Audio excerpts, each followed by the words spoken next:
All right, guys, here we are from the trailer reaction. Today we're reacting to the trailer for the movie Shazam.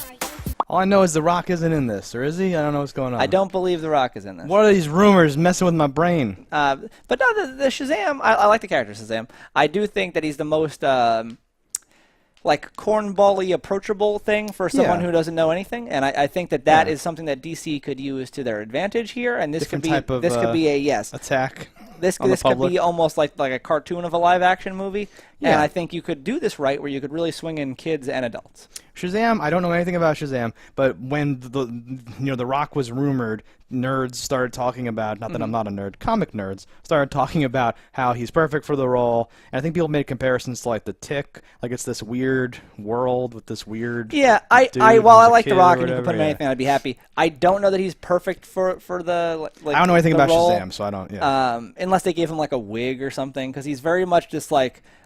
He looks almost like a cartoon of like a jacked like adult. Yeah. And like while The Rock fits the body type, he doesn't have like the face type. Like he's getting older too now. I think people are. And you're putting a character on the movie for the first time, so you can change what he looks like. It doesn't really matter. I see. If I had to put The Rock as someone, the Demon Etrigan, I think. Who? There's a guy who has this power where he says a little thing, and he's like Merlin had merged him with a demon, and when he says the little scripture bit, it turns like. Is he a bad guy to Shazam? No. Oh, he's just a dude. He's just another guy. Well, they both have the thing where they say a word. Like I know what little I know about Shazam is that he says Shazam and he turns into Shazam. Yeah. If you cover his mouth, he can't turn. And ooh. Ooh, what if he gets laryngitis? I don't know. Ooh, can he whisper Shazam? We'll find out. He does seem to always scream it, but I imagine he could whisper it. Why wouldn't you scream it? Okay. Let's check it out. So that looks like cheeky enough to be a fun family movie. I'm so into it.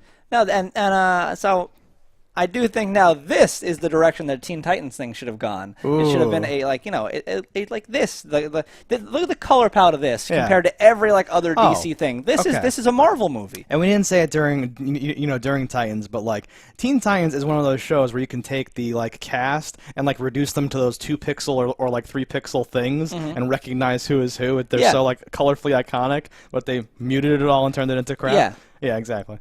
No, this looks great. This looks like fun. DC's like finally like, you know what, we keep taking L's. Let's take a play out of the enemy's book here and go for that W. And I think they're gonna hit it with this. This is something that I'm like, no, this looks like a movie. This feels like Spider-Man. It feels fun and awesome. Yeah, and, like kids stuff and all that stuff.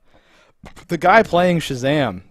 He's super familiar. Who the fuck is that? I don't know who that is. Yeah, he's I don't know, but I think he's nailing it because he has to be a kid who's like, dude, I don't even know, and like it's like working so good. Everything about this trailer super played for me except for this part where he actually gets the powers. I was like, that looks a little funny. But the only thing that I liked about it was I used to take the train to work, and I used to think about weird stuff happening with the train, or the train goes somewhere, or trains, there's been movies and different things. Midnight Meat Train? Cool, yeah, well, amongst others, yes, the Midnight Meat Train, for example. So, like, I like weird train stuff where the train stops somewhere that isn't a real stop or something like that. But yeah, then he talks, I guess, to Shazam / Merlin, like something weird happening here. But yeah. No, but how does he turn back into Billy? Says Shazam again. Oh, you think he would have tried that? Well, I'm sure at some point he does. Oh yes. And I don't know if we're to believe this is all one continuous. Like once he says Shazam, he stays in that for the rest of the movie, or if he is constantly turning back and forth. Goes back and forth once he figures out how to go back. Yeah, we don't see once he does change. We don't see him again in the thing when he does that little. What is that dance called? That like stupid the arm dance. Yes. That part I laughed at. No, because that's and how like... he hit the half pipe here for the flight test. Yeah. That like. It just looks so much like anybody who hits a ramp on like a bike for the first time. Like they don't do anything; they just go up and they go right back down. I laughed at that. It was awesome. Like several of the humorous beats here and all that stuff really worked. Oh yeah, in this scene where he's walking and Badass just says Shazam and it keeps walking, like a lightning bolt strikes and he's just changed. Right, it's such a good effect. Well, that's something that you see like in the comics is so when he turns a lightning bolt hits him, right? And so he's used that to attack people. He can hold someone and go Shazam, and or he'll like go underneath someone and say Shazam and the bolt comes down. That's really great. But it's such like a simple, subtle effect. You don't have to do some weird like slow motion bullshit thing. It's just a lightning bolt and he's Shazam. Like I love that, the simplicity of that. No, I think they've finally got a winner. I would wager this is DC's first like, okay, we got it. and first this will be a critical success. fan success. Yes, right? because think about this. Because they've had financial successes. Oh no, they're yes. Everything they do is just like printing money because people like characters. They're going to throw their money away for things. Right. This, though, I think will be the first one that like, oh no, this is a huge success for them. This doesn't look like it cost that much as far as the DC movies have gone, and I think that going with the fact that it's super approachable, you're going to get young kids and you're going to get adults. They're going to see this.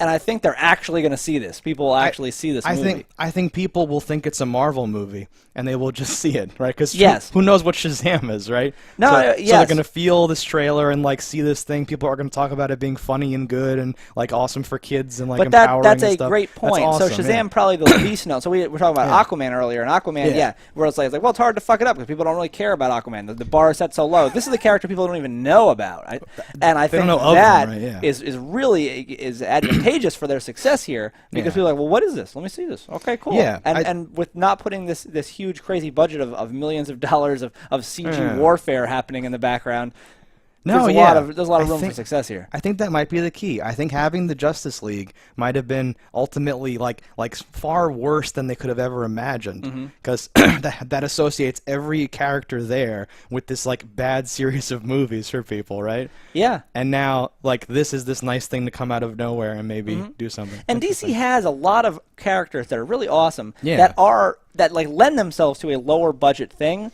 And I don't know why they're not like. There's a character like Booster Gold. He's a guy from the future that comes back. I really like him. Vigilante. He's just a guy with a gun and a motorcycle. Like fucking make that. They tried their hand at Jonah Hex in that same vein, and that was a flop. But I don't know. I don't know if you. I think there's a lot of room here for fun stuff. Is Sandman DC? I'm really bad with who owns what. I actually don't know who owns. Once you get past is that like Dark Horse, which is owned by Dark Horse? Yeah, I was gonna say. I think it's something through something. There's a few things like that. But we'll see. That they could have. This is my pick for like the most optimistic superhero movie going forward. I think this is gonna make like money per cost is gonna make the most. Yeah, no, and this has like an Ant-Man thing where like this is not what I expected. I'm super pleasantly surprised with like the tone of this, and like I'm super on board. Yeah, like big thumb up, big smile. All right, guys, let us know in the comments below what you thought about it. Don't die in a fire, and we'll see you next time. Hello, internets. I just love watching JustDaggers. If you've enjoyed this video as much as I have, click that subscribe button.